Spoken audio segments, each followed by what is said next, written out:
Setelah berhasil melewati border Israel yang ketat, Rabu 30 Oktober 2024, sekitar pukul 14 waktu Palestina, rombongan umroh plus Aqsa El Haramain wisata tiba di Masjid Al-Aqsa. Masjid suci yang dianjurkan oleh Rasulullah untuk didatangi selain Masjid Nabawi dan Masjid Al-Haram. Diri ini seakan tak menyangka bisa tiba di kiblat pertama bagi umat Islam ini, di tempat Nabi Muhammad melakukan Mi'raj untuk naik ke langit menerima perintah sholat. Kata Firas, kami adalah grup asal Indonesia pertama yang masuk ke Palestina sejak Tufanul Aqsa. Ya, perang yang berkecamuk sejak 7 Oktober 2023 itu masih berlangsung hingga kini, hingga kami memasuki kompleks Masjid Al-Aqsa.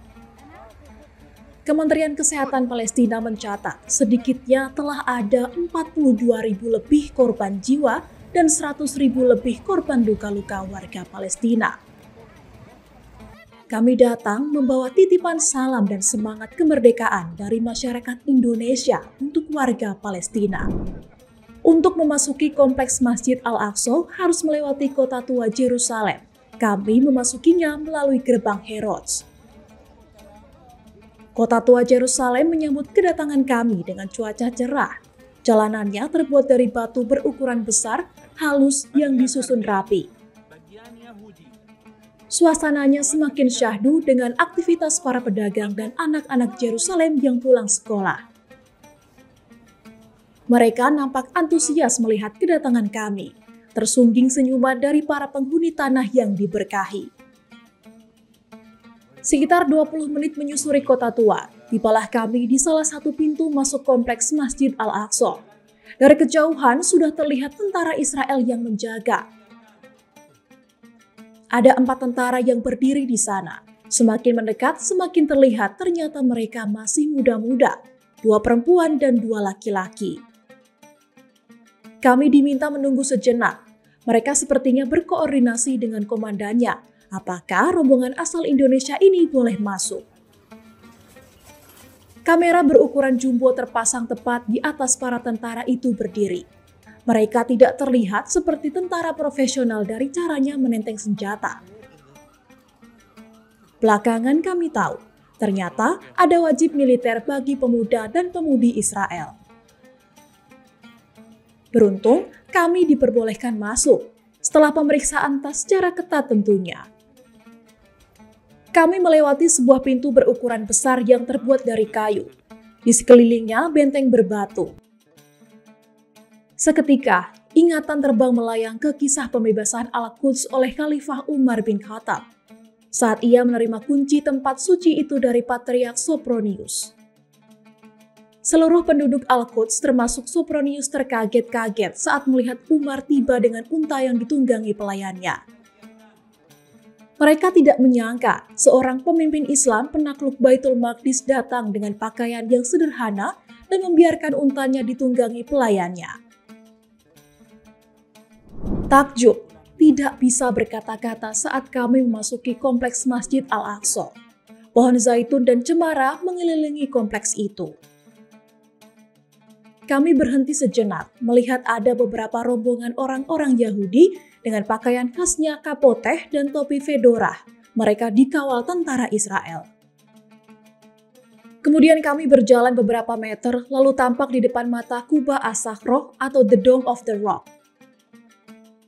Setelahnya kami benar-benar menikmati detik demi detik apa yang ada di depan mata. Ini seakan mimpi. Tak henti-hentinya kami mengucap kalimat thayyibah. Kubah emas yang biasa hanya bisa kami lihat di foto-foto atau video itu. Percayalah, melihatnya secara langsung jauh lebih indah.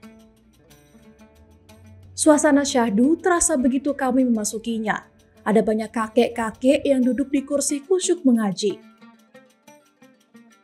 Kami langsung melaksanakan salat zuhur di jamaah asar secara berjamaah bersama Ustadz Dr. Abdul Qadir. Setelah itu, Firas menjelaskan sejarah Masjid Al-Aqsa.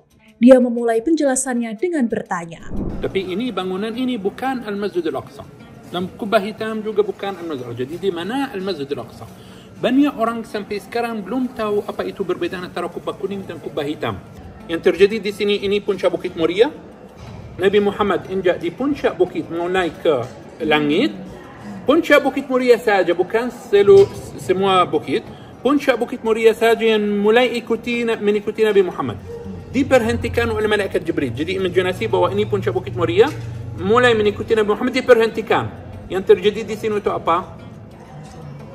Yang kelihatan di belakang, di mana orang keluar. Yang belum pecah, belum terpisah. Nanti lubang itu diperluas sebagai manusia bisa turun dan naik. Mereka percaya ini Bukit Moria, Bukit Suci, karena semua kurban dikurbankan di puncak Bukit Moria. Nanti setelah anda turun, anda akan melihat ada lubang di puncak Bukit Moria. Lubang itu dipakai untuk darah binatang.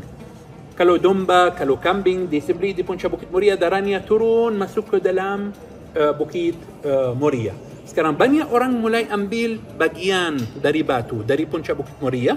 Jadi Khalifah Umayyad yang kelima, Abdul Malik ibn Marwan, takut batunya habis. Jadi dia menutup Bukit Moria dan membangun bangunan ini, menamakannya Qubbat As-Sakhra, Kubah Batu.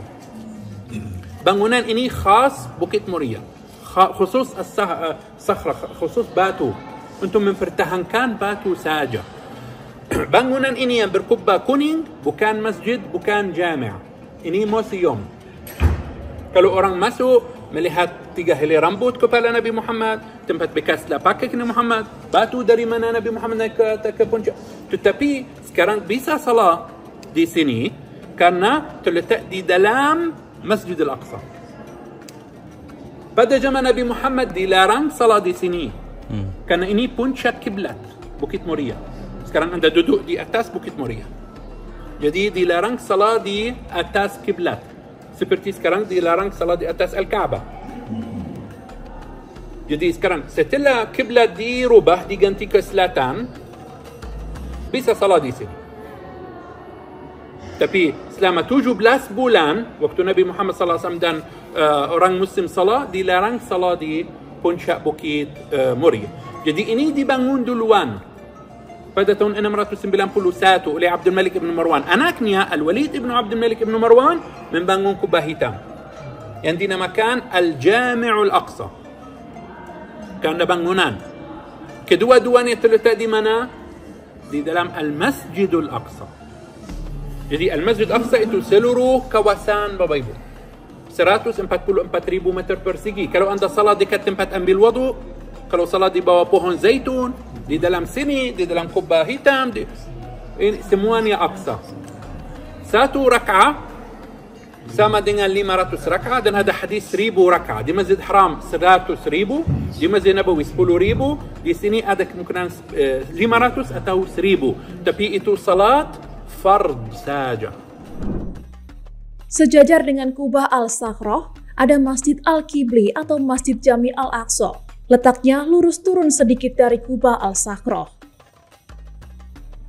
Sama dengan di Kubah As-Sakhra, di masjid ini juga dilaksanakan sholat berjamaah dan kajian rutin.